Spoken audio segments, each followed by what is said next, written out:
Hey y'all, it's Stacey with SouthernBite.com. Today we're in the kitchen making candy. We are making peanut brittle.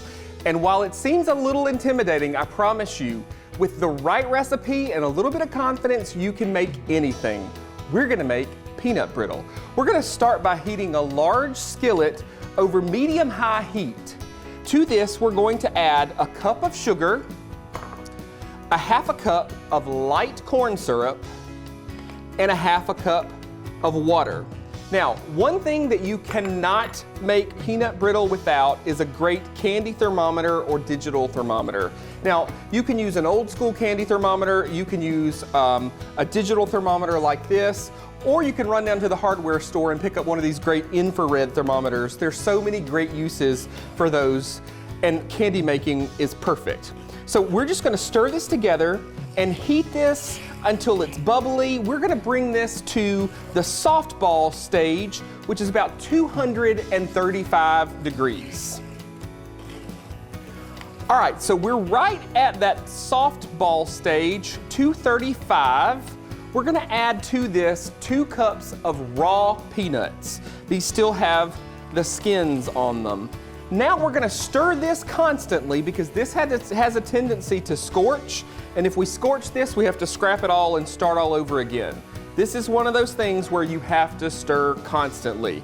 Now we're gonna cook this until the hard crack stage, which is about 300 degrees. All right, so we can see here we're right at 300 degrees. We're gonna have to work pretty quickly, so make sure you have everything set up.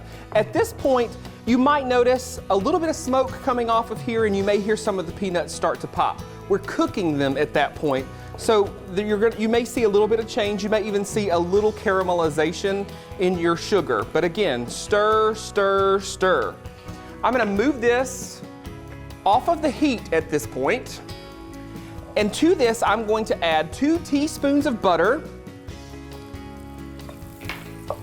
And you want to be really cautious here. This hot sugar will burn you seriously, so be careful. And I'm going to add a teaspoon of baking soda. Now the baking soda is going to cause this mixture to foam up. It's completely normal. You're also going to see a little bit of a color change here. Now I'm going to add a teaspoon of vanilla. And stir, stir, stir. You can see how this is beginning to change. Here to my right, I've got a large sheet of aluminum foil that I've sprayed with a little non-stick cooking spray. Now you can do that, or you can rub some butter there, whatever you've got. I'm gonna cover this handle quickly. We're gonna spread this out right here on our prepared aluminum foil and spread this thinly. The thinner you make it, personally, I believe the more delicious it is. I love a nice thin peanut brittle. We're gonna switch to a spatula here. Gotta move quickly, gotta work fast, but that's it. We just made peanut brittle in like 3.5 minutes. A little stretch.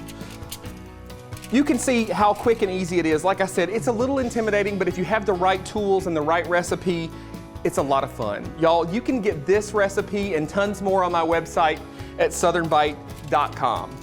Y'all enjoy. This is a recipe I really suggest you get from SouthernBite.com.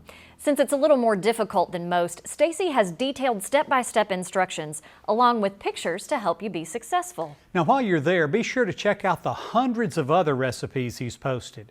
There's even a tab at the top of the page for all the recipes that he's done here on Simply Southern.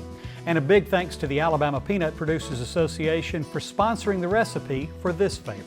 That's going to do it for us today. We hope you'll be back with us next week when we discover treasures out in the woods with a visit to the Dewberry's Treasure Forest in the hills of Clay County. And we'll continue our profiles of the finalists for Alabama's Outstanding Young Farm Family.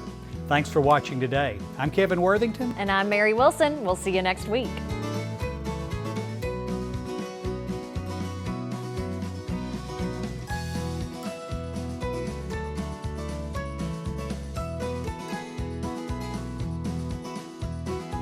Simply Southern is produced by the Alabama Farmers Federation and made possible with the support of Alabama Farmers Cooperative and these sponsors.